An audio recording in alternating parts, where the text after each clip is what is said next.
This is Rumble with Michael Moore, and I am Michael Moore. Welcome, everyone, to our episode here. Today, our guest is going to be one of the co-founders of Rage Against the Machine, Tom Morello. Will join me here, my good friend Tom Morello, and we will have much to talk about regarding the political situation, what's going on these days, and also music, movies, etc. So please stick around here and join me for this conversation coming up here with Tom Morello. Before we get going, let me first of all thank all of you who have joined my Substack, my platform here, which contains both my writing and my podcast, and it's free. It's a free subscription. If you haven't subscribed yet, please do so. All you have to do is go to michaelmoore.com, and there'll be a link here on the podcast platform page here, michaelmoore.com, and it'll ask you for your email address, and then a box will come up, and you'll see some options for people who want to become paid members. You can do that. Any of you can do that. That helps us with everything we're doing these days. So thank you for that. But you don't have to. You can be a free subscriber, and you get every single one of my postings, my writings, essays, my letters to you, everything, plus every podcast. Nothing's behind a paywall regarding whatever I post with my writing and my podcast. So, and thousands of you, I should say, hundreds of thousands of you, tens of thousands of you, a whole bunch of you have done this in the first month of me being on Substack, and I am so appreciative of that, and I hope that you've enjoyed it. I hope you've enjoyed my writings. I at least once a week I've been posting something, and this last week I posted some letters, old letters that we found that we had posted 20 years ago, and as far as I was concerned, they were lost, and Basil found them, and here we are. And so we couldn't get a flight back home from LA to New York on the afternoon of 9/11. We were supposed to fly, but obviously that didn't happen. So we got a rental car a day or so later, and we hit the road and went off to discover America, as they say. And it was quite a discovery, and each night I would write a letter to you, to the American people, to whoever was on my mailing list. And halfway across the country, NPR asked me to come in and record them, and they then put them up on public radio. They're very emotional and powerful, I think. It's interesting to read them now, some 20 years later, but that's what I've been posting on Substack for the last week to 10 days. And so I hope that you have enjoyed them. And now we, of course, are looking forward. So I will have a new Substack posting up this Sunday, and we will have a new podcast, which you just got here in your email if you were already on my list. If you're not on the list, you got it on Apple, Spotify, that's Anchor, that's great. But get it. You can get it on my list, and it's already embedded right in the email. You just hit play, and boom, you start listening to the podcast. It's very easy. So do that, michaelmoore.com. And thank you to everybody who has joined. Thank you to everybody who's become a paid member. Oh my God, we got thousands of people that have done that in the last month. And so you don't get a tote bag. You don't get a coffee mug. You don't get one of my baseball caps, but we do have a couple of gifts for you. You get to participate in a live online video Q&A with me every month. And also you get to join me on what I'm calling Mike's Movie Night. So every now and then, I'm going to pick a movie to watch, and I want to share it with you. You come watch it with me on your computer, on your TV set, or whatever. And then some of the times I'll have the director or some of the actors, the film afterwards. We'll have a nice discussion about the movies. So if you love the movies, you'll get that as a little gift. Okay, everybody, before we bring Tom on, let me thank our underwriters for today. Thank you, underwriters. First up is a brand new one, just joining us here for this wonderful episode. They're called Human. Now I know what you're thinking. What? The human race is now underwriting Rumble?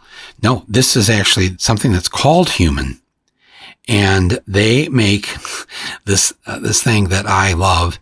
It's called Super Beats Heart Chews. Say that 3 times real fast. No, seriously, this stuff is really good. I actually have a bag of them right here. by the microphone. It's filled with grapeseed extract. Okay, right there. If you know anything, if you talk to my younger sister, she will tell you that grapeseed extract will save your life. That's not one of the promises from Super Beats here. It's just my sister talking, but she got all of us on the grapeseed extract. And this thing, the heart chews, Super Beats heart chews, they are not only a great way to start the day, they're a great way for a pick-me-up in the afternoon where you don't have to, depend on caffeine or energy drinks or whatever. They're like these little squares, and they're 20 calories each. Yeah. You're thinking, what kind of energy am I going to get from 20 calories? Well, it's because of everything else that's in this. I got the bag here right in front of me. I'm going to just read you. There's all this great nutrition and everything in these. You just take a couple of these chewies a day. These Super Beats they're good for the heart. It's good for your blood pressure, and it tastes great. Super Beats Heart Chews. And I want you to get a 30-day supply of these things. And you do get 30 days for free with your first purchase of superbeats.com/rumbles. That's where all you got to do. Just go to Superbeats. That's one word. Super Beats. That's Beets. Superbeats.com/rumble. Join the 1 million people who they get free shipping and returns with us. And they even do a money back guarantee for you if you don't like it. All right. That won't happen. Go to superbeats.com. Superbeats, one word, Beets. Superbeats.com/rumble. In addition to Super Beats, I want to thank our other underwriter for today's show. And of course, that's our longtime friends at Gabi, Gabi. So as we know, shopping for auto insurance sucks. I get it. So does Gabi. That's why they do all the work for you. Things that would take days or weeks for you or I to search around and try and find the best rates, Gabi does this in minutes. Gabi uses your current policy to compare your current coverage with 40 of the top insurance providers like Progressive, Nationwide, Travelers. They're the one true comparison platform with fast, verifiable quotes, not like ballpark guesses. And because Gabi uses your current coverage, they only show you policies that are the same or better than your current coverage, many of them at a lower price. Gabi helped find my buddy Hank. You'd heard me talk about Gabi here on the show. He logged on with all the information, from his current insurance provider, and he got so many quotes back from Gabi with a dollar amount and how much it saved. He couldn't believe it. How many hundreds of dollars he saved simply by taking a few minutes going to Gabi, a free service. So people who switch with Gabi save on average $80 a month. That's almost $1,000 a year. $80 a month versus their current policy. Come on, people. So start saving on your auto insurance today. Go to Gabi.com /rumble to start saving. It's totally free. That's Gabi, Gabi.com /rumble.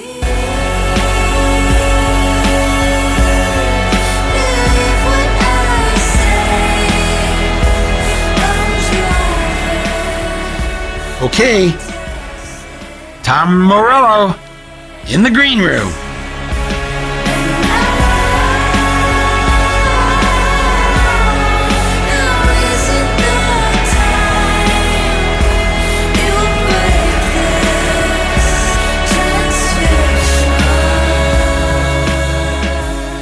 He is best known as the senatorial aide to Senator Alan Cranston, 1987-88.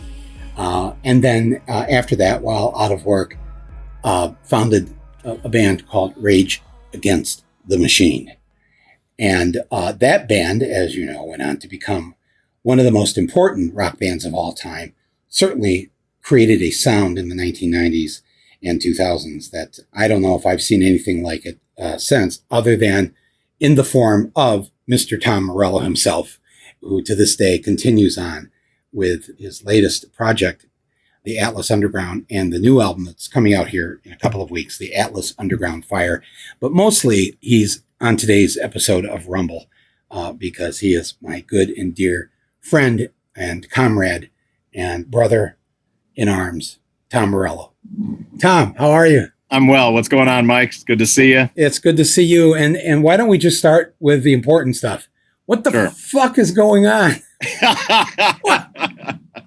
I think finally you and I are in over our heads, man. Like we tried. We tried. We did the best we could under the circumstance. Oh my God. I think you're even considering, but there's nothing like this that we've had to deal with.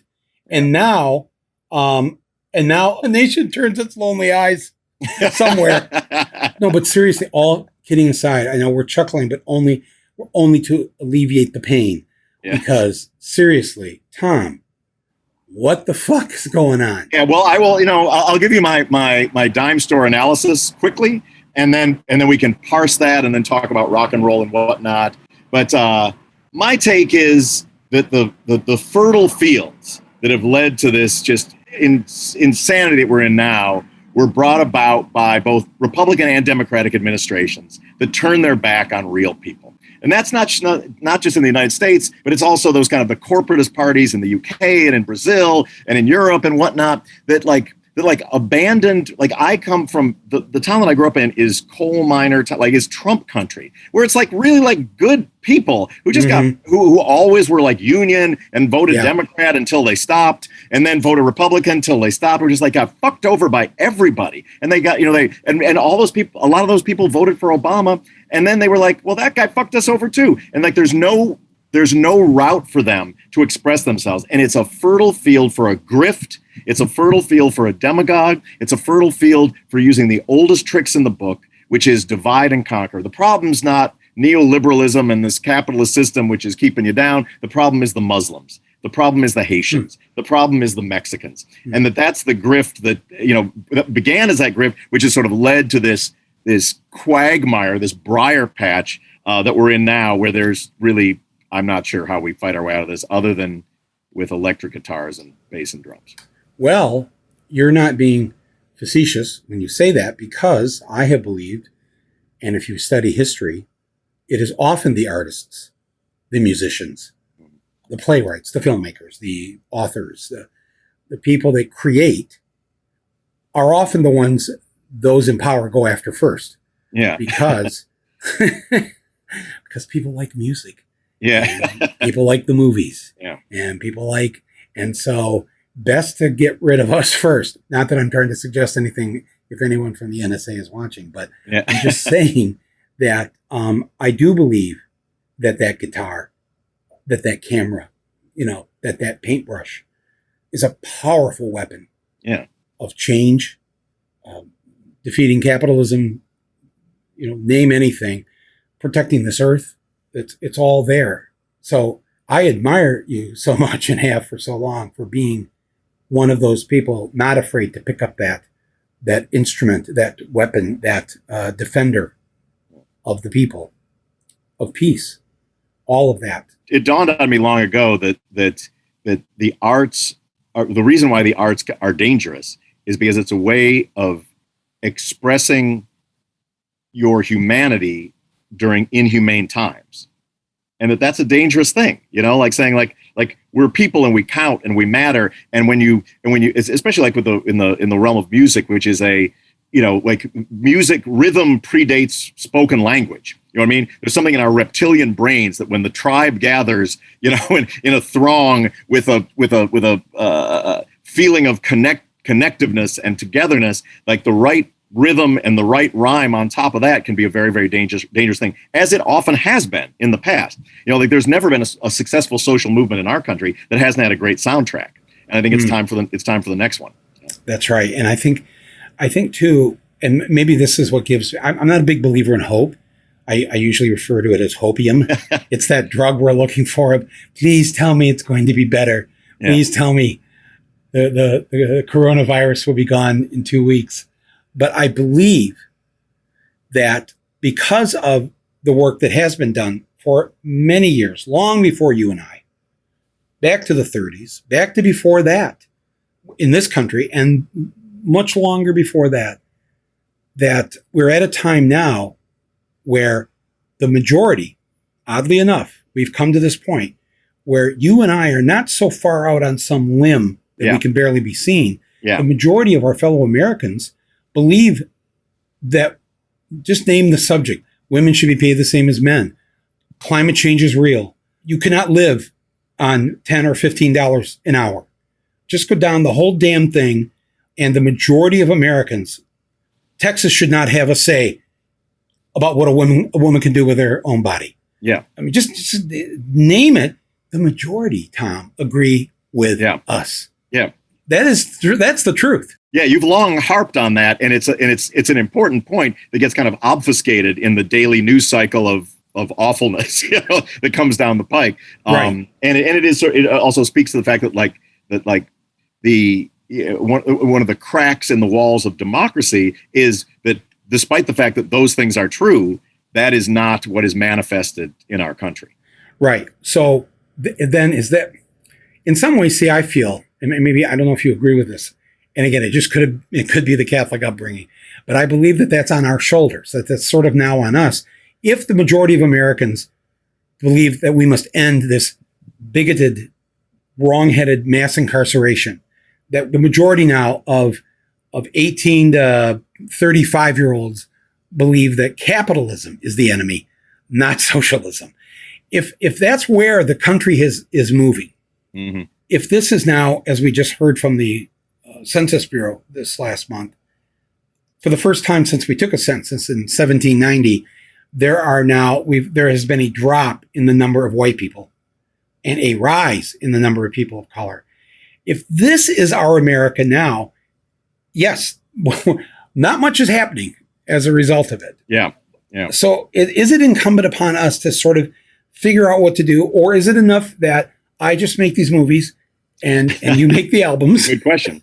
You're asking a brass tacks nuts and bolts question, which is because on the one hand, like I look at it like I'm kind of cursed with being a guitar player. I didn't really choose that chose me, and right. Now with that kind of burden, like that was my calling, and so I'm kind of stuck, and so I have to do whatever I can within the parameters of being a guitar player to affect, to help. To try to twist the top off of the ketchup bottle, of injustice, But you're right. Like, is it enough? And some days it feels like, you're at an apex moment of putting wind in the sails of people who are making, a real tangible difference in the world. And other days it's like we need a whole new way of fighting the power, because simply making a movie, simply making a song, simply kind of banging our foreheads against the titanium wall of the two-party system may not be enough to, literally save the planet. Right. Even though we have the tens of millions agreeing with us. That's right. It doesn't necessarily form itself into a movement that will bring about change. That's correct. Especially when that movement is being, pissed upon by the Democratic Party. Yes, there's no greater enemy to progress than as someone who worked for 2 years as the scheduling secretary for a progressive United States Senator Alan Krantz from California. You may have heard about the sausages made, but I was standing next to the grinder. I was next to the grinder, and it's worse than you can ever imagine. And that's from my experience there in the senator's office, and I could be happy to regale you with tales that'll make you lose sleep there, to when the teachers uprising in Wisconsin, that was right. When it looked like there was going to be a general strike in Wisconsin that was going to bring down the government, and that was completely undermined by the Democratic Party as well. It's like the centrist Democratic Party does not want the change that those majority of Americans want. They does not want the change that you put in your movies and that I sing about in my songs. They don't want that. No, in fact, I think that centrist and corporatist wing, they now call them on TV today the moderates. Joe Biden met with the moderates of the Democratic Party today. Oh dear me. What does that make him? Yeah. Well, when you say, as soon as you said the words Democratic Party, I thought, Tom, you don't mean the Democratic Party whose police agents that are on the Texan border were whipping black people, Haitians. Yeah. And Tom, they have spent 2 days trying to explain to us, because we're idiots, of course. Yeah. Those weren't really whips. Those were just like reins on the horse. And I've taken the footage now and I've blown it up. Yeah. And they're friggin' they're not reins. They are friggin' whips. Yes. They are whipping. When was the last time? Can we roll a video that we have footage of Americans who work for the federal government whipping black people? And by the way, under a Democratic administration. That's correct. And I guess the question would be like, if a white cop whips a black person with a rein, is he whipping them or is he reining them? I mean, I guess that would be that. Well, sadly, it could be both. He's reining over, and whipping. But I think if we went to whoever the people are that are the Supreme Court of the English language, probably somewhere at Oxford or Cambridge, whether you've got a belt in your hand, that's right, whether you've got a rein in your hand, whatever it is you've got in your hand, if you are in the motion and act of whipping a human being, it's called a whip. That's right. Doesn't matter what the whip is made out of. Yes. But they've spent 2 days on the news trying to, no. The Democratic, the White House, no, it wasn't a whip. It looked like a whip. Yeah. But it wasn't a whip. Yes, we were whipping with it. But all of a sudden now I'm in a Devo song. Yes. Yeah. We're laughing, but actually the greater truth that you're speaking here about the Democrats must be heard. Yeah. Because otherwise, people on our side, shall we say, of the political fence, especially younger people, might get disillusioned and disheartened when they see the people that they voted for participating in an act like this. Yes. And then, sadly, too many of them just give up. And they say, I don't want anything to do with it. It's all horse shit. And it's like, you and I, we can't lose them. And we're not going to be monkeys, just doing a circus act on a stage. Hey, wait, come back. We got another song for you. Hey, look at this movie I just made. Yeah. You and I know that's not going to do it for us. Yeah. Or the country or the world. Well, I think that if there's like this latest record of mine is the 21st studio album of my career. And if there's one thread that kind of goes between all of them is, I don't know if it's necessarily an antidote to what you described for the young people who get wound up in the disillusion, but it's certainly a chess piece on the table. And that is the absolute cold, hard fact that the world is not going to change itself. That's up to you. Like literally you, like the person listening now, you, like not me, not my, like you, like and the person who's running the video thing and the person, like it's you. And while that may sound daunting, the good news is when the world has changed in progressive, radical, or even revolutionary ways, it has been changed by people who had no more power, influence, courage, connections than anyone listening right now. That's how the world changed. And the things that seemed immovable in the past, like in my lifetime, the Berlin Wall was never going to come down. Apartheid was here to stay. Like there were things that Nelson Mandela would never get out of prison. That's correct. You go back, like women would never get the right to vote. Lunch counters would never be decided. Like there were things that were just like they were absolutely dyed in wool, carved in stone. And those things changed not by an act of God and not by a Supreme Court that led the way. Those were changed by people no different from you who just did nothing other than stand up in their school, in their place of work, in their community for a more just and humane society by just using the tools that they had available to them. Like Mike picked up a camera, I picked up a guitar. People started an underground newspaper. Someone started a petition. Someone decided to stand on a street corner with a sign. Someone threw a brick through a Starbucks window. But whatever. But it's the meter of, we are agents of history. Yes. Everybody, you're an agent of history. History is not something that happens. History is something that you make. Right. And if you can opt out and not have your hand on the wheel of history. You stand on the side of the road. You let a bunch of jackasses drive the planet into a ditch. Those are the two options. Yeah. But as you say, if you are one of the people that are willing just to go stand on that corner holding the sign, you may not think that you as one individual is important. And of course, that's the way those in power want you to think. But the fact is, and it makes me think about just this past weekend, the man, George Holliday, who heard a ruckus outside of his apartment window some 20 years ago, and went and he just got a brand new home video camera and went out on the balcony. Yeah. And filmed the Los Angeles police. Yeah. Beating senselessly beating Rodney King. George Holliday was his name. He was what you would call nobody, and yet, by his one action, became somebody. And the reason he was on the news this week, and sadly, Tom, is that he passed away from I saw that, COVID. Yeah. You saw that. Oh, I didn't say it was from COVID. Yeah. Yeah, he was a plumber. That's what he was. Mhm. He was a plumber for really about 43 years of his life. So in other words, just an average person doing an average job, as they would call it, and yet was beyond average in the sense of the impact that he had, so that we could see what the LA police were doing. If everybody saw, you don't have to be Michael Moore as a filmmaker. You can be George Holliday the plumber. That's right. Pick up your home movie camera and start filming. And you know what? They're going to see that you're doing this, and you're going to feel very scared. Yeah. Because they can hurt you and they can kill you. But we are the better off, not just because of him or Fraser, who filmed the tragedy and the murder of George Floyd, a 17-year-old. I mean, there's so many examples of this where people are watching, listening to us right now. If they just believed that, yes, everything you've been told is wrong, that one person can't fight City Hall, you can't rock the boat. Yes, you can. Yes, you can. Absolutely. And the thing too is that courage is contagious.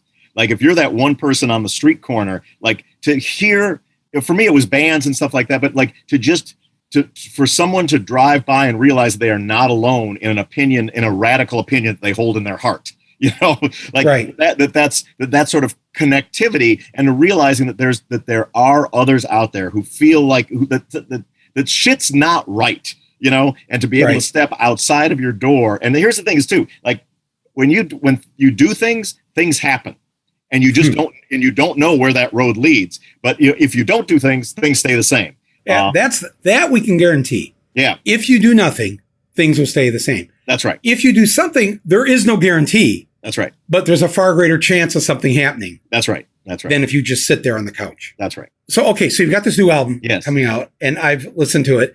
This is I'm not a music critic, so I'm not going to be eloquent in the way that I should be in describing this, but I will say this.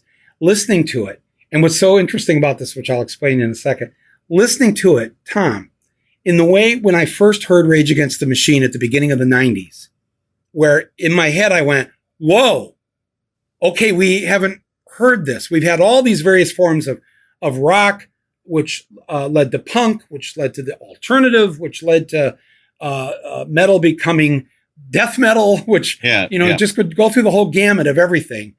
I said that Basil and I were listening to it here the other day, and I said, man, this sounds like we've entered a new era, well, actually, we are in a new century, but we haven't really been listening to something that's been created for the 21st century yet. We're still coming out of the last century. And I said, this sounds like now and whatever is ahead. What you did in the early 90s, taking us to some place that we haven't been. And the irony of this album is that one of the most incredible versions of one of the most incredible rock songs of all time, Highway to Hell, originally AC/DC, that it's on this album, the Alice Underground Fire is the name of the album. And it's not just you. In fact, I don't even think I hear your voice on it. No. It's Bruce Springsteen.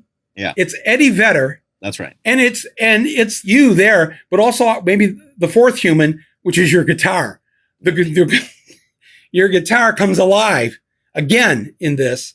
And it's just, so the irony of that you take this song that I would say, geez, Highway to Hell, early 80s, maybe? 79. Late 70s. Yeah. 79, yeah. 79. And all the way to this inventive stuff. I mean, this album is just, it's got everything in it that's new or should be new or will be new. And I just, hats off to you for inventing this and all the people that you got to collaborate with you on this album. Well, thanks, Mike. It's a record that was kind of born of the pandemic. From the time I was 17 years old till March of 2020, I had been nonstop writing, recording, and performing, and all that came to a screeching halt. And so when, I was looking... Did you go into lockdown? We were absolutely in lockdown. I mean, I got my mom who's 97 here. My mother-in-law who's 90 here. I got two kids going crazy on the Zoom school thing, like people can probably relate.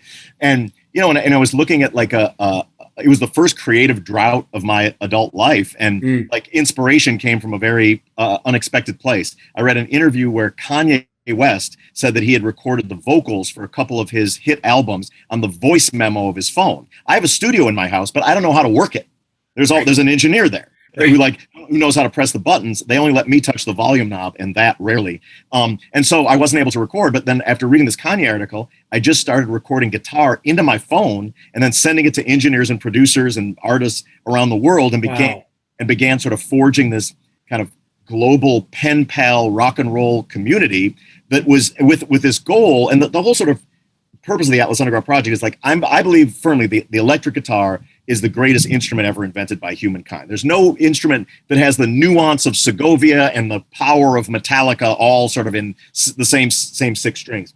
But I also firmly believe that the guitar is an instrument that has a future and not just a past. You know, and so the idea of having my guitar be kind of like the North Star of this record, whether it's in a song with Chris Stapleton, country star Chris Stapleton, or Springsteen and Eddie Vedder with a classic heavy metal song, Highway to Hell, or with Sama Abdul Hadi, who's a great young Palestinian DJ, or Mike Posner, who recorded his vocals at 25,000 feet in Nepal while summiting Everest, to Refused in Sweden, to Bring Me the Horizon in Brazil. So it was like this kind of like global community of, while I was completely alone and anxious and fearful, during the plague in my bunker, I was able to have these kind of rock and roll and EDM and hip hop and country and Western pen pals to forge this alliance to make this music. This record was almost less a creative endeavor than it was an antidepressant, in a way to sort of be like, I am a man, like I am a musician. I'm not just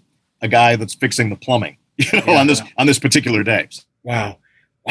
It's so, this says a lot to your own energy though, and your own consciousness, that in this dark moment that we're all in this moment where we've been in this lockdown, to be able to find ways. And I think people listening to this, I want to just say this to you again, you don't have to be me or Tom.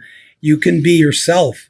You have that voice memo on your phone. You know how to write. You could write a short story that's 1 page long, or maybe you can't do that. Maybe it's a poem. Maybe I just think that anything to do with the arts or any kind of creativity is going to bring you out of whatever down in the dumps you are about what's going on. But the fact, Tom, that you were able to, I know this a little bit for myself, but not to I didn't talk to anybody in the top of Mount Everest, but but I was able, but I have, like, I live alone and I have a second bedroom here. And I thought, well, no one's coming to see me. Yeah. In fact, I don't know if I want anybody coming to see me. Yes. So I'm just going to turn this into a little podcast studio. And I had help from my niece and nephew. My sister helped, of course, Basil, and a couple of other people. Have you ever noticed that whenever you start to thank people or you list people, your brain is going to forget somebody? Yes, and that there's somebody just at home just going, that fucker. Yes, that's right. It always happens to me. And it's the worst thing, and I feel horrible for... Thanks a lot, Mike. Thanks, Mike. Thanks, Mike. I know. I know. So you've done it, right? You've done it. Yeah, well, I try to... once you start down that road, then you're in trouble. So I just let's thank you. Don't go down that road ever. Don't go down that road. That's really... I put their credit in the film. Their name's up on the big screen. Yeah. I paid them well. Yes. And I love them. Yes, that's right. That's right. And I saw somebody the other night at the Emmys go, I'm going to forget everybody. That's why God created IMDb. Yeah. So go to IMDb. Everyone's listed. I thank all of them. Whoever's on there. I love all of them. I thank them all. and everything. But the fact that you listen, seriously, I did at 4 a.m. sometimes I'd have the, the phone. Yeah. And that's how the podcast that people heard was done right here on this. Right. But the people that you named and the people that you had as part of this. I want to tell you the story of Highway to Hell with Bruce and Eddie, because it's it's a funny story. So I was playing, for about 6 years I played with the E Street Band, on and off with the E Street Band. And we were in Perth, Australia, the home of Bon Scott, the singer of AC/DC. And I went to go pay my respects to his grave, and late at night, it was like 11 o'clock at night in this Perth graveyard. And I can't find his. You'll be surprised to hear that Bon Scott's grave is not marked with an eternal flame. I was surprised, but anyway, there's no. It's hard to find. So out of the darkness comes this motorbike in the middle of the night, and this guy's wearing like a German World War II helmet and a T-shirt which reads, "I don't give a shit, but if I did, you're the one I'd give it to." And I'm like, that guy's going to know where Bon Scott's grave is, right?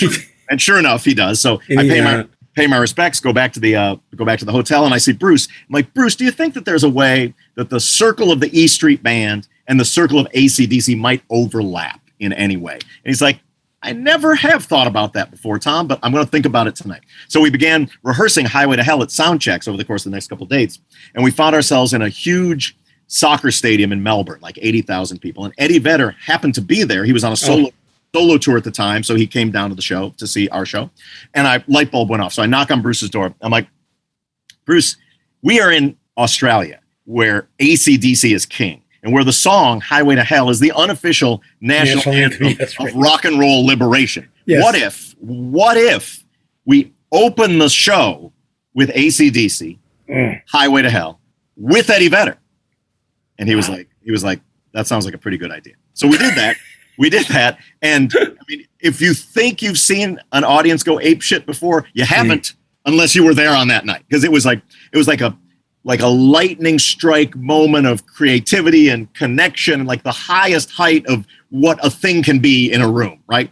And so when I was making this record with a lot of great younger artists like Femme and Protohype and Grandson and Phantogram and Chris Stapleton, the last song I did for this record was Highway to Hell. I wanted to make a song with my rock brothers. And so that we ended up with one of the greatest rock and roll songs of all time, AC/DC's Highway to Hell, sung by two of the greatest rock and roll singers of all time, Bruce Springsteen and Eddie Vedder. Well, and of course, you on the way the song ends. I won't ruin it for people, but I mean, even though we're just two of us in the living room the other night listening to it, it felt like there were 80,000 people here.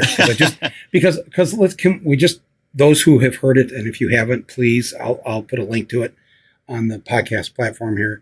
But one of the greatest rock and roll performances of all time is Bruce and Tom and the E Street Band doing Bruce's version of the Ghost of Tom Joad. And when you listen to this incredible song that is essentially based on the story in The Grapes of Wrath by John Steinbeck, and then Tom comes into it. Bruce sings a verse, and Tom sings it, and then Tom's guitar takes over with this magical thing that you haven't heard in the pantheon of listening to rock and roll. Doing it live, it was one of the most important things. I mean, you must feel on yourself your contribution to this, you and Bruce together. And I remember at one point you told me the first time that you guys did this, it was like there really wasn't much rehearsal that went into it. And I think you were in one of the arenas out in Southern California. Yeah, it was in Anaheim in 2008.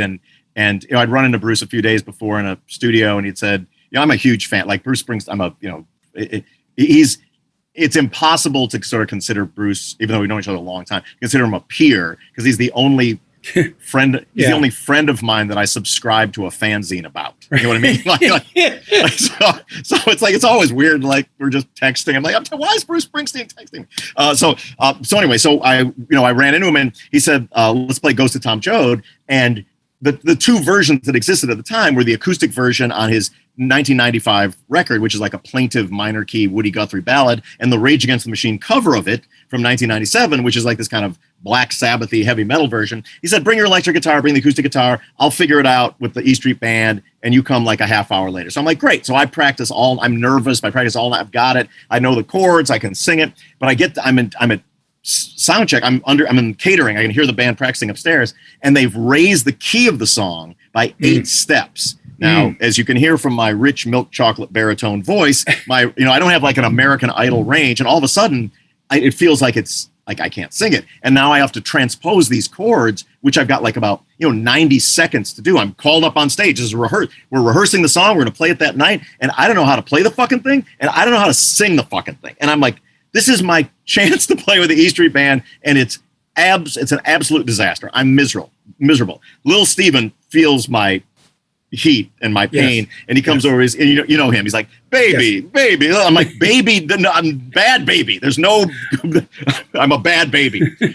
And so Bruce, they don't call him the boss for nothing. He comes over, puts his hand on my shoulder, steadies my nerves, looks me in the eye, and he says, Tommy, and first of all, it's awesome that he calls me Tommy, which is like, Tommy. He's like, Tommy, we're going to play it in this key, and it's going to be great. And I'm like, first of all, thanks, Jedi Master Yoda. I still don't know how to play or sing the thing, but it did calm my nerves enough so that I was able to reflect and go, like, there's 15 people in the E Street Band. They know the chords. I don't need to play the chords. Can I sing a song of social justice like I mean it? Yes, I can. Can I play a guitar solo? I sure as hell can. So then it was my turn at that sound check to pull a little fast one on the E Street Band. So during the solo section, I don't give anything away. I just sort of Chuck Berry my way through and just kind of super vanilla it through the guitar solo. So it comes time that night, the song's about in the middle of the set. I'm half a bottle of Jameson in because I've never been more nervous in my life. I get called up there, and we play the song, and it's, and something happened that none of us expected. It was like no one in the crowd, Bruce, me, the Easter, like it was the song kept building and building. And I started playing this guitar solo, and Bruce just was like, keep going. Going. It's like 82 bars, like it keep going. Like I didn't have anything planned. And all of a sudden there's this world of, it almost felt like this kind of, I don't know. I mean, I don't know what Coltrane felt like when he was just loose, but it felt like maybe like that, where there's no note that could be wrong. And it's like, it's astral and it's feral, and it's like, it's channeling these ghosts of heroes past and whatnot. And it comes to this roaring conclusion. And Bruce and I look at each other and go, hey, Bruce, that was the right key after all. And then we played it. We played another 100 times later, down the road. What did he think that after that first time? He must have been so gobsmacked that. Well, you can the video's out there, and you see the look on both of our faces, and we just can't believe it. It's like it was like 1 + 1 + 1 = 974. Like it was it really speaks to the testament of chemistry, and that's one thing sort of in the artistic process that sort of bears mentioning is like, I love solo artists because of the purity of vision that you get in their work. And whether it's an early Dylan album or whatnot, or even on my own solo records, I like to be the one that chooses the album cover and to have like my voice and curation be the guiding star. But in a band, you get chemistry, and you create something that is unexpected, that none of the individuals could have predicted or could have done on their own. And that was certainly the case with Ghost of Tom Joad on that night. And it's kind of the case on this record too. Like, this is a record where that's what I thought the other night. Yeah. So when Highway to Hell comes on, not knowing what was going to happen. Yeah. By the end of it, we're just floored did we just hear what we just heard? Yeah. It's just, and with all due respect, of course, to AC/DC, and I'll tell you a little story about them in a minute here. But again, it was like, not since you and Bruce and the band doing that version of the Ghost of Tom Joad had I heard anything like this until the other night when we put on Bruce and Eddie and you doing Highway to Hell. Well, that's awesome, Mike. Thank you. That was no, thank you. But what I was going to tell you about AC/DC is there was this great DJ in Michigan. His name was Peter C. Cavanaugh. He just passed away a month or so ago, but he was the North Star in Michigan of bringing new bands, new everything, all that sound that came out of Michigan, all the rock. Mm-hmm. And, nobody would have heard of Bob Seger. Nobody would have heard of, you just go down the list of Michigan bands at that time. And he's known as the first DJ in North America to play The Who. Oh, okay. And somehow, I don't know, he discovered this band, this album that was just in Australia, this group, AC/DC. And he put it on his station. They picked it up in Detroit, became this huge thing. And they were so grateful to him. And when he finally had this contact with them in Australia, they said, if there's anything we can do. And he said, well, actually, there's this guy in Flint who has started this alternative newspaper called the Flint Voice. If there's when you come to the U.S. or whatever, if you could do a benefit to help out this small paper, he'd be very grateful. When they came for the first time, they decided to do their first concert in Flint, Michigan, Oh my gosh. And they weren't as big here yet. So they opened for another big name that I can't even remember now. But they offered to come and do this at the Capitol Theater in downtown Flint for our little paper. And that was my first introduction to Bon Scott and the gang. Wow, that's amazing. Yes, that's amazing. and it was in the late 70s. Yeah. Maybe 80. I can't remember, but it was that whatever you said it was. That's what it was. Yeah.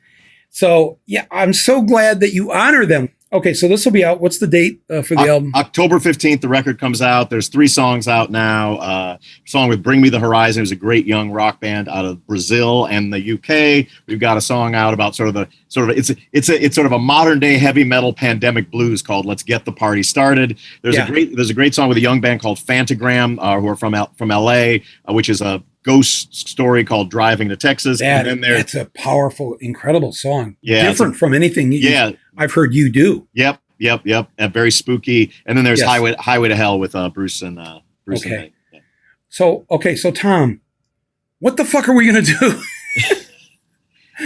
What's a poor boy to do except playing in a rock and roll band? Like, I got to tell you. I mean, well, thank goodness. I mean, you can continue to, like, one thing I'm hoping for is like that somebody listening to this damn podcast like comes up with the new idea. You know what I mean? Like, you've had 35,000 great ideas in your career. I've had 35. You know what I mean? Like, somebody out there's got to come up with one. Like, spark it off, man. Like it's we continue to to be links in the chain of this battle for a more just and decent world, but we need something to overturn the table right now. Yeah, we absolutely to save the planet. Like, there's racism is horrible and economic inequality, but we're going to lose the fucking planet, right? Dude. And then that's if we haven't, yes, but I want to believe we haven't yet. Yeah. Or the planet will survive, but the species will be gone. Yeah, civilization in the way that you're comfortable with it will be gone. Yeah, will be gone. Will be gone. Yes. No, this is it's also important, and it and I do believe there is that one person listening to this right now. You know, there's, let's say, on any given episode here, there could be 150,000 or more listening to this. And if just one of you had that next idea, or had that, or called up 3 friends and said, you know what we should do? Yeah, exactly. Fill in the blank. Yeah. Or if maybe all 150,000 of you do that. Okay. Well, if all of you listening right now do that, that's the buckshot approach. That essentially is called the revolution, and it will be at least podcastized. That's right. That's right. But it will. I think that there's a chance that we'll have. So before we go here, let's we've known each other for a long time, and but maybe if each of us shared a story that most people, especially the podcast listeners, don't know. Sure. I get to go first because you got to go first. So you pick the one that you want to tell. Yeah. And then I'll do mine. And okay. Well, I'm gonna pick the one that I picked. I forget. I don't know if you remember this, but this was some year where you were winning so many awards that you didn't have like the time and the bandwidth to go collect all of them. So you sent me as your proxy to like go. I forget. I had to go pick up an Emmy or a Grammy or whatever it was somewhere. Yeah, it was a big award out in LA. Yeah, it was like Directors Guild Award, something like that. Yes. So it was direction. So anyway, so like, hey, Fahrenheit 9/11. It was one of the big awards. That's right. And so it's like, and I couldn't come because I was picking up some other award. Picking up an award in France. And so I'm like, sure, Mike, I'll go there and pick up your award for you. I hope I finally got it to you. I'm not sure. So anyway, I think I gave it to your sister. So yeah. So this is what happened. This is the story that I told on that night, and I'll tell it to your listeners now. I was a big fan of Michael Moore's television programs, TV Nation, and whatever the other one was, and The Awful Truth. Yeah. The Awful Truth, and I loved those shows, and I just it was like a brand new idea on the planet to be kind of that ballsy. It was like sort of part punked and sort of like part pranking, but with a overturn the system, determined to over the system while doing it. Just like my favorite kind of satire and humor and politics all rolled into one. It was one part yippies and one part Che Guevara. It was fantastic. Anyway, so Rage Against the Machine hired Michael Moore to make a video for our song Sleep Now in the Fire. I could not wait to meet Mike, and I had one question that I could not wait to ask him. The second that he shows up in the trailer, I'm like, Mike, big fan of yours, man. I've seen all the crazy stuff you do, like the balls you've got on you. How many times have you been arrested? And he laughed like that. He sort of laughs. He's like, well, I've never been arrested. And I was like, and I jokingly say, well, you've never worked with Rage Against the Machine before. So anyway, cut to, we're making a video. And now the premise of the video is that the band is going to play the song on the federal building steps down in Wall Street. We're like kitty corner from the New York. Where George Washington took his oath of office for president of the United States. That's right. That statue is in the statue is in the video. Yep. We have a permit to play on the federal steps. The New York Stock Exchange is there. We do not have a permit to play on the city sidewalk. And Mike, as a director, is a man of few words. So he says to the band, he says, this is what we're going to do. You're going to perform on the steps. I'm going to give you some instructions. No matter what happens, don't stop playing. Now, this next little caveat may burst the bubble of some of your listeners who may not understand how videos are made. But when a band is making a video, they're not actually playing the song. They're miming to playback. So we have a CD of the song, Sleep Down the Fire, that's somewhere over there in a truck. It's coming through the speakers, and we play it again and again. We pretend we're playing it again and again and again and again on the steps. It's going great. There's some placards. They hand out placards. The day traders are walking by. One of them, incredibly, says, Trump for President 2000 in a prescient Nostradamus-like move that perhaps helped manifest it. We're sorry, but it's in the video as well. So yes. we play on the federal steps, and then Mike says, he gives his second directorial edict of the afternoon. He says, now we're going to play on the city sidewalk, the unpermitted city sidewalk. So we go down there, they hit play on the CD player again, Sleep Now on the Fire. You got to get another angle. Yeah, got to get another angle. So we're down on the sidewalk, and when we arrive on the sidewalk and start playing, the New York City police sergeant comes up to me, and the volume is loud, and he comes up to me and says, hey buddy, you got to get back on the steps. You don't have a permit for the sidewalk. And it's at this point where I remember what Mike said to begin the day. Whatever happens, keep playing. So I'm with my man Mike. I keep playing. Pretend playing, yes. Keep pretend playing. And the cop's like, get back on the steps. And now, I don't know if any of you have ever been in trouble with the law, but for those of you who may have, there's a thing, I call it like the cop vein. There's a vein in cops' necks, and it begins like sort of pulsing when like shit's about to go down, and his vein is pulsing. He's like, get back on the fucking steps right now. And I'm playing, and he's so mad, and his vein is so pulsing that he unplugs my guitar. And the music does not stop. And the look on his face is one of it's like religious terror. It's like there's nothing that could add up to this happening that the music could still be playing. He unplugs Timmy's bass. It doesn't. He takes the mic. Playing. He takes the mic. He's got the drums. He doesn't understand how this could possibly. It's like it's a group of warlocks or something.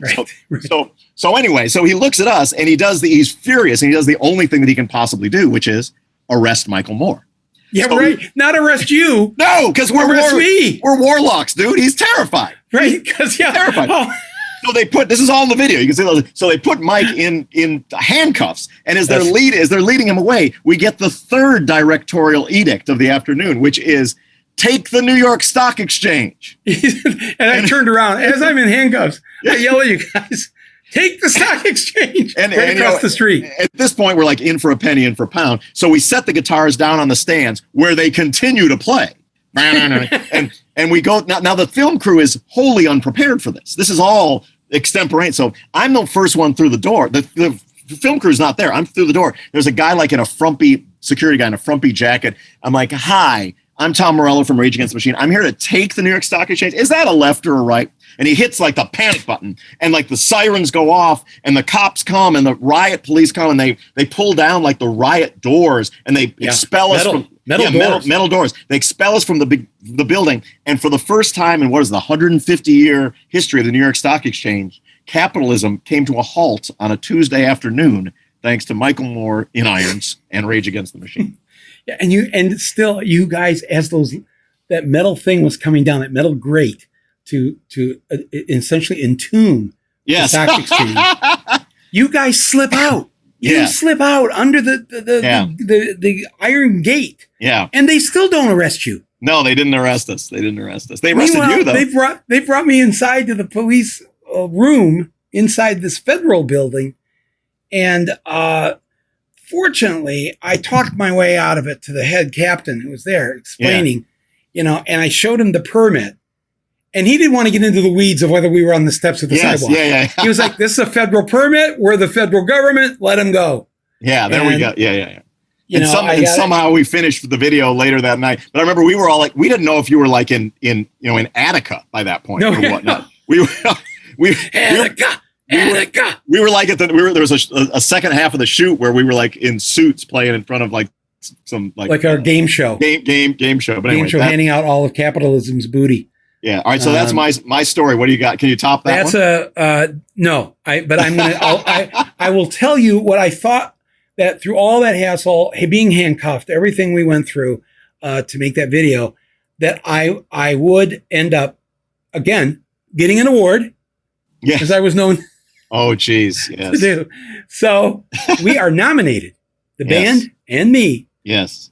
For the MTV Music Video Awards. Yes. For the best, one of the best videos of the year. I don't know best rock video. Best rock video. Yeah. And it was, who else was in there? It was Limp Bizkit. It was and some other ones. Trent. What was his group? Trent, Nine Inch Nails, maybe. 9 Inch Nails. What was his group? Yeah. Sorry, Trent. But yes, that's the category. So we go there to Radio City Music Hall that night as one of the 5 nominees. They sit us really right there in the 5th row. I mean, we were close to the stage. Yeah. But then in come the kind of police that I know from my experience I do not want to have to deal with, and it's called the Secret Service. Yes. And it's like, whoa, okay, this is serious. What's going on here? And in come the Gore daughters, Al Gore's daughters, to sit in the front row with Secret Service, who are now just like 4 rows from us. And I'm thinking, okay, all right, we're all on our P's and Q's, and I'm with Rage Against the Machine. What could happen? Yeah, what could possibly go wrong? Yeah. So it comes time for our category. And I think, you know how we all are about these awards. It's nice, but it's also a lot of... It's an MTV award. It's an MTV award. Lots of empty calories in this. Yeah. So they read off the nominees, open up the envelope, and I believe it's Limp Bizkit. Yes. Break stuff. Yeah. Yes. Break stuff. Not us. No. Tim, the bass player. Mm-hmm. I'm sitting in between him and Tom. And Tim is upset, instantly ballistic, upset that we did not win. And we're all like, Timmy, it's okay. Hey, keep, cameras are on us. Let's, keep the smile on. And he says, I'm going up to that stage right now. And you said, Tim, that is a bad idea. Brad, usually fairly quiet. No. Everybody no. And then what did you say, Mike? Yeah. Well, I didn't say anything. I'm not in the band. No. He turns to me. Yeah, I remember what you said. Yeah. And he says, Mike, I'll do whatever you say. You're the director. And I said, Timmy, it's not really for me to decide. In Tim's mind, that is a yes. No, you said follow your heart, Tim. Okay, yes. You said follow your heart, Tim. Okay. What is wrong with that? What is wrong with following your heart? What is the crime I've committed here? It depends on what's in your heart. It depends. Yes. Well, that to him was a yes. And he flew out of his seat. He stepped on the tops of the seats of the next 4 rows. Like a mountain goat. Not hurting anybody. Just boom, boom, boom. All of a sudden, he leaps to the stage. In flip-flops. He was wearing flip-flops. He was just... In flip-flops. Incredibly agile movement, yeah. He may be the most athletic of all rock stars. Yeah. Maybe. Anyways, he's on the stage, and there is this giant tower that is there at where the microphone is in the podium where you accept your award. And Limp Bizkit is now, they don't know what's going on. They've made their way to the stage. He is there before them, and he has climbed this tower, rung by rung by rung by rung. But it's not a real tower. Remember, this is a show. Yeah, it's like Oscar scaffolding. Like It's Oscar. There's nothing behind it, and there's nothing really holding it up. Yeah. And he is now, my God, Tom, he was at the top. Like a gargoyle. Yes, perched up there, literally perched. That's right. And yet you could see the tower. Yeah. Little bit of sway to it. Unbeknownst to the band. He was unbeknownst to the band. He's like, yes, so Limp Bizkit is thinking, we're going to be more than limp in about 3 seconds here. And so everybody's clearing away. The Secret Service now, because that tower could fall on the Gore Girls, so they now are leaping into action. Yes.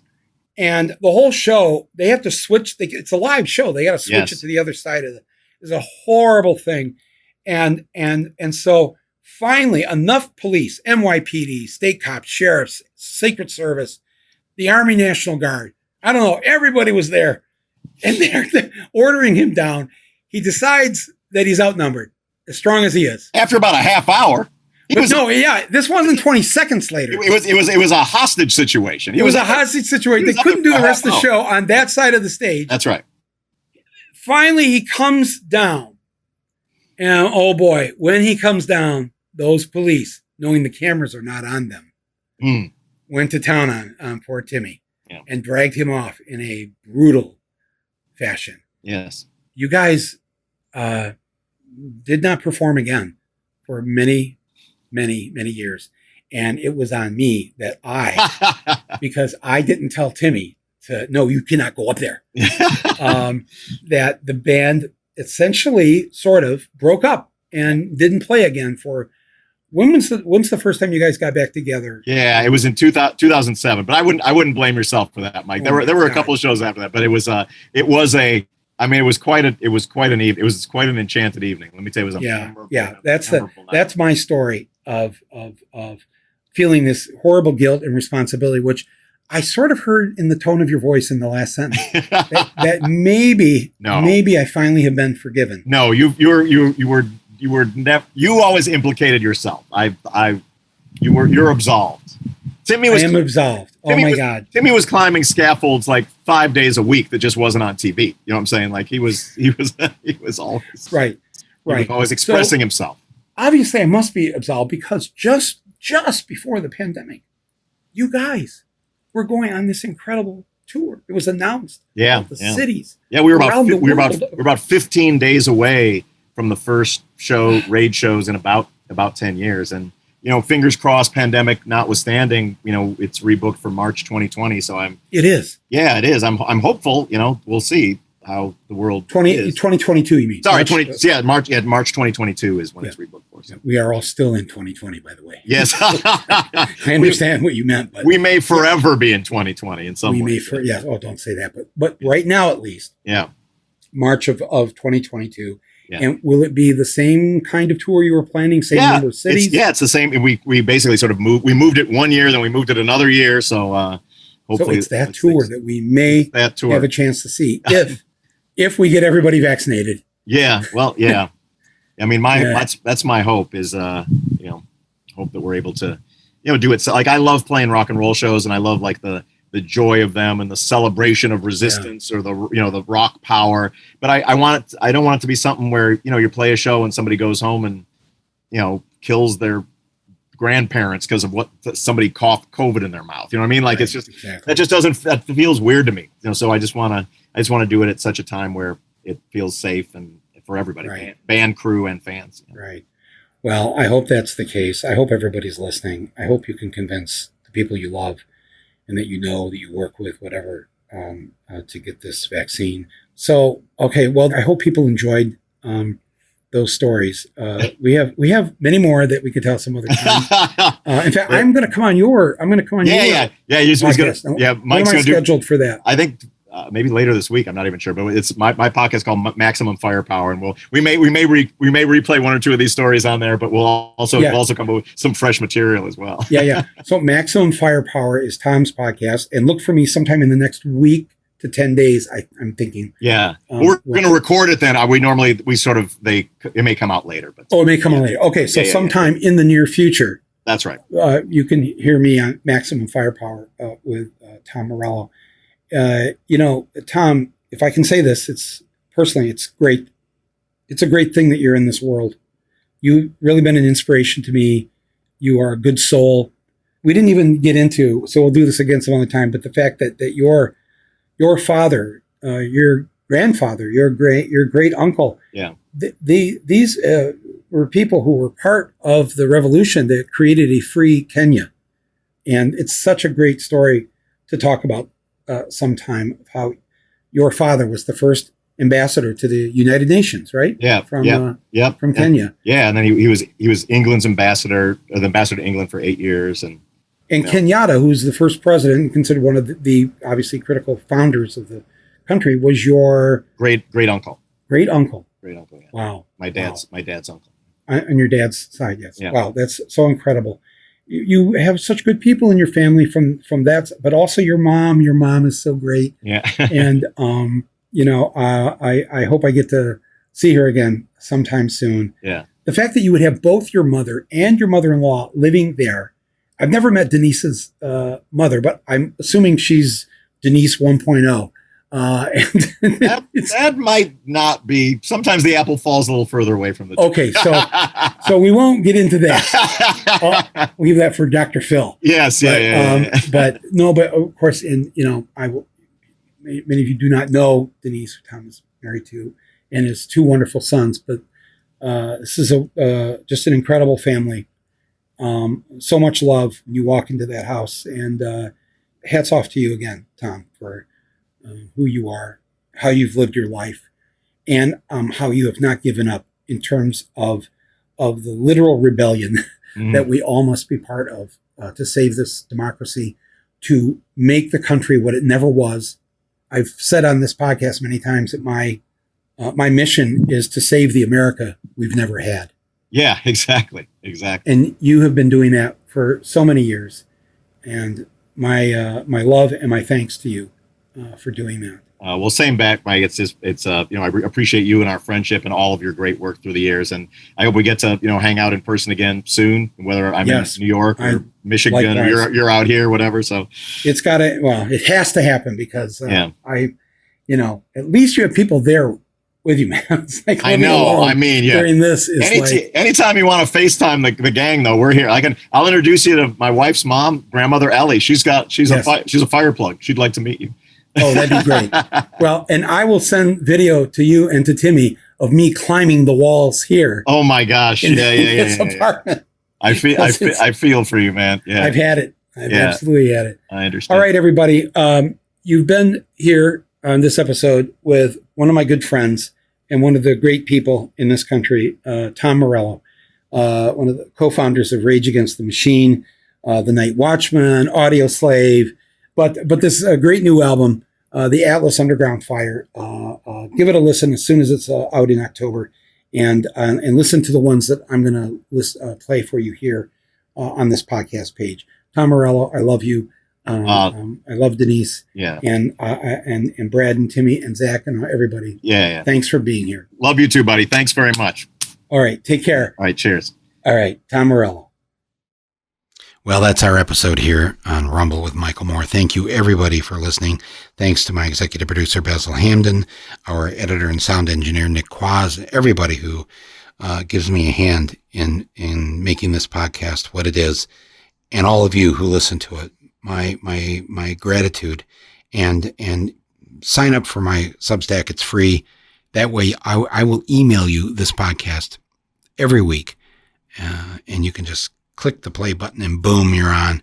So please do that. Just go to michaelmoore.com, put your email address, mark the free box, and it's yours. Okay, we're done for this week. Man, so much still going on in this country, in the world. So I'm just not going to get into it again because it just drives me crazy listening to the news media talk about Biden and how he botched the Afghanistan evacuation, and he's not getting the Democrats together. That's the Democrats' fault. That's those so-called moderates in the House and the Senate. If you're listening, if your staff is listening, come on, we the American people. You have to pass both of these infrastructure bills, both of them. You have to take the money from the rich and the money from the Pentagon and pay for this damn stuff. Because this country is falling apart. Quit messing around. Let's get this legislation passed. Everybody listening to this, let your members of Congress and your senators know you will not tolerate anything other than the passage of both infrastructure bills at the amount that the president has said this is what's going to fix this country. Come on, everybody. All right, we'll talk to you next week here on Rumble with Michael Moore. Be well.